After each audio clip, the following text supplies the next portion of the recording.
Some parents make the mistake of pampering their children. They think they are loving the child, but they end up spoiling them. And if you are one of those parents, either you are already facing some trouble because of it, or the trouble is coming, I assure you. What kind of trouble? You have probably made your child's life so comfortable that they now fight with you the moment you ask them to do something difficult or something they disagree with. You have given them so many privileges or luxuries that they can't adjust in tougher conditions outside the home. You have perhaps been saying yes to all their demands and now they can't accept a no. They get angry and throw tantrums every time you refuse to fulfill their wish. You have maybe given them so much that they don't even value any of it. In short, they are spoiled. Why do parents do it? There could be many reasons. You want them to have the life you never had. You don't have time to spend with them and thus you just shower them with toys, gifts and luxuries. Or maybe this is how you actually show your love. You don't know any better way. Or possibly you think your child will hate you if you say no to them and you want your child to love you, at least more than they love your spouse. Whatever the reason you might have for pampering your child, my recommendation to you is very simple. Don't do it. But of course it's not that simple. The problem is complex. You as a parent have a certain level of wealth and resources. What will you do with it if you're not going to let your children enjoy them? And where is the line? Like how much should you give? How much is too much? How much is too little? There is obviously no measurable or one size fits all answer for this. As the cliche goes, it depends. But I'm going to give you a framework to think about this problem. Consider following points. First, try to predict and answer this question. When this child becomes an adult, would they be able to sustain the current level of privileges or not? The answer to this question will change every so often. Someday your child will seem very responsible and talented. Someday it will feel they are useless and incompetent. But you must keep those questions in mind. Will your child be able to afford the rent of the big house they are living in? Are they capable enough to buy the expensive branded clothes you buy them so casually? If not, how will the future look like? How long will you keep giving these privileges? Ultimately, you will have to cut them off. Ultimately, you will have to make them independent, right? So why not start a little earlier? Why not start today? This brings us to the second point. You must, from the beginning, create a balance of responsibility versus privileges in the house. Responsibilities in childhood mostly include schoolwork and house chores.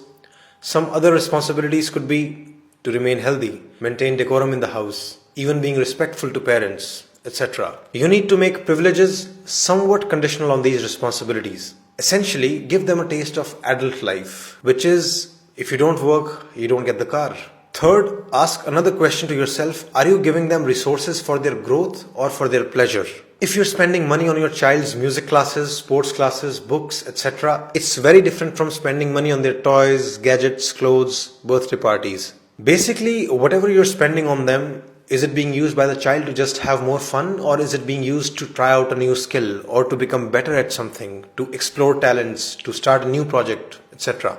The problem would begin when you start spending excessively on their fun without proportionately spending on their talents and growth. So make sure you're investing proportionately in their joys and their talents. Fourth, are you making them grateful towards what you're giving them?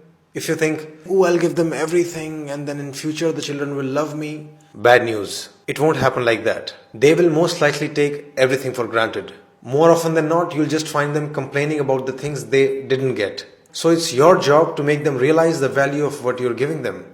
It's your job to make them thankful for it. It's your job to tell them that millions and billions of people probably don't have the same privileges. They must realize the value of everything you're giving them for free. Like, why spend so much money and time on them only to be hated later?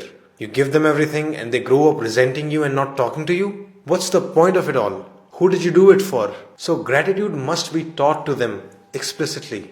And first step there would be to show gratitude to your own parents consistently.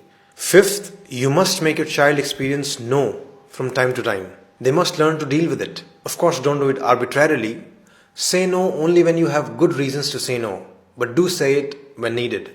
The main thing here is to learn to not be afraid of the child's anger or tantrums. In fact, if they show tantrums or anger, then you'll have to become even more strict in saying no. Your goal is to make sure that they accept your no with respect. And your objective is to teach them that their anger and tantrums will never turn a no into a yes. If you get scared and say yes to avoid fighting with them, you're only making them stronger. This is basic operant conditioning. By letting their anger win, you're reinforcing their bad behavior. In fact, if they show bad behavior, you need to not only stand your ground and stay firm, but you can even go on to cut additional privileges. Say no to something else as well, just as a lesson to them. As a parent, you must strive to have the authority to say no and still be respected. Finally, follow the cliche because it's very true. Your time is the best gift. Children need your time, your love, your care. That's really the biggest gift. Pamper them with your time whenever you can, not with things. If you really want them to love you all your life, give them good memories with you, not just stuff which anyone can buy them. So these were my premises, and I repeat the conclusion: don't pamper your child too much.